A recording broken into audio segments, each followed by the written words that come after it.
So what's up? Yeah, good morning, man. Another great day. Always, the fact that you are viewing this is nothing short of giving gratitude for being here, because it's an opportunity to find your way. It's an opportunity to get things straight. It's an opportunity to heal. It's an opportunity to continue to develop.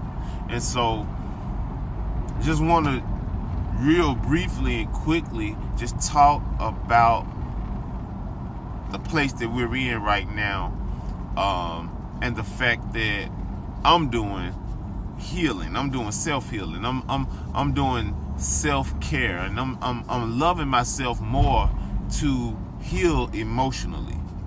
That's what the last half of this past year has been about. Some people say, well, what do you mean self-healing? Well, I mean all of the trauma that I've experienced, all of the pain that I've experienced through childhood, just being here. There has been so many things that I can identify and recall that there is trauma, and there has been trauma that affected me. And it normally tends to form patterns and tendencies, and so we don't even realize it, and we will continue on in life without ever having an understanding. And so, upon me coming out of religion and getting to know myself, I come into the understanding of the need for self-healing, the need for self-awareness. We want to develop ourselves. We put so much emphasis on the exterior, but we don't put enough, or that same, if not more, amount of emphasis on our internal well-being. And so one of the things that I've gathered from doing this self-healing, it started with me doing my own shadow work.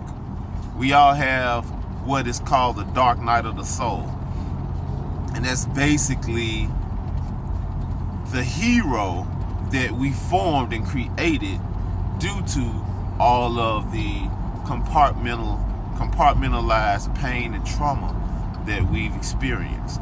And so that hero is the one that kicks in and guards. It guards us now emotionally from being vulnerable. But guess what? There is a need for all of that. There is a need to be vulnerable. There is a need to be compassionate.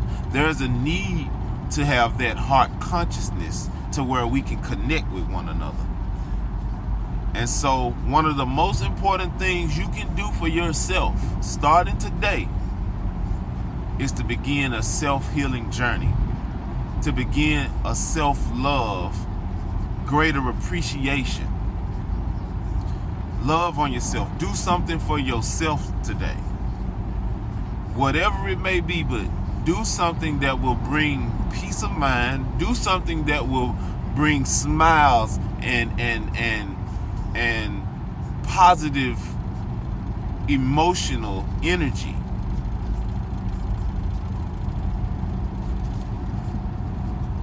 And don't be misled.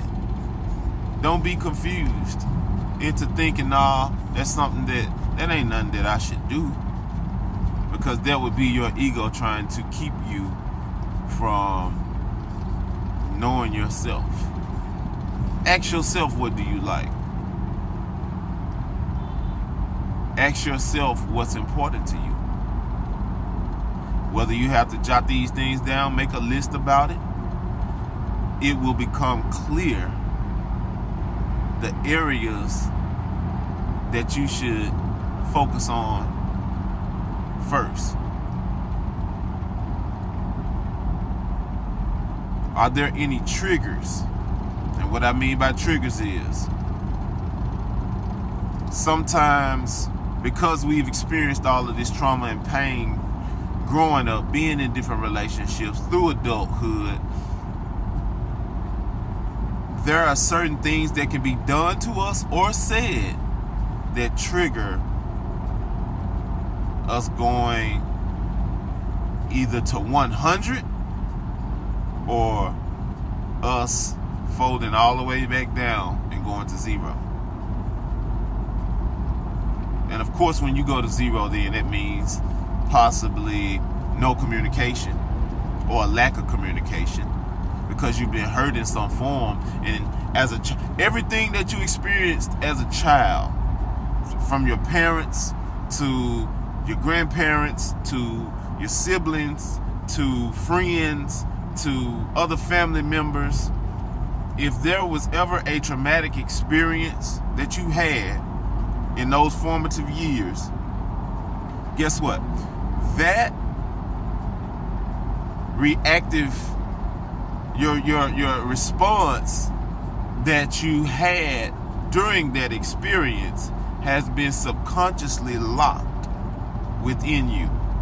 And so now, when the same type of thing could possibly happen so many years later, or something in the same that would have the same emotional effect and reaction, you'll respond as though you were that child or that teenager when the very first experience you had that triggered this emotion occurred.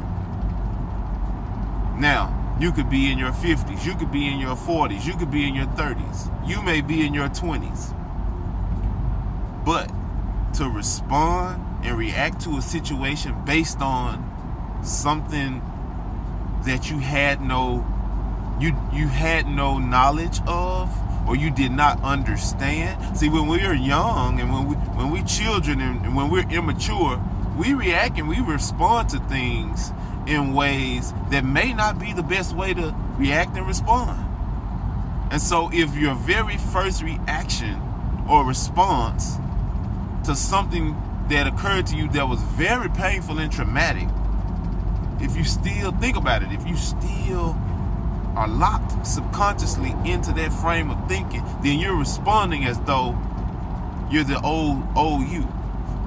No matter how much you've confessed a newfound faith, a newfound belief system, it doesn't matter. If you hadn't identified that which you've dealt with and experienced in times past, if you haven't dealt with that, then subconsciously you're operating off of an old thought form. And it's possibly a thought form that now today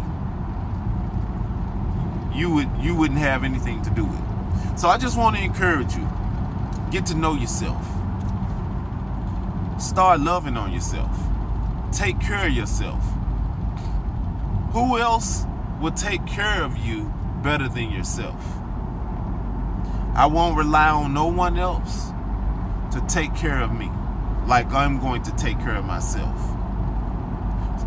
Don't you allow nothing to stop you, nothing to hinder you, nothing to get in your way, because you matter. As we always say, peace, love, and light to you, and your third eye has just been kissed.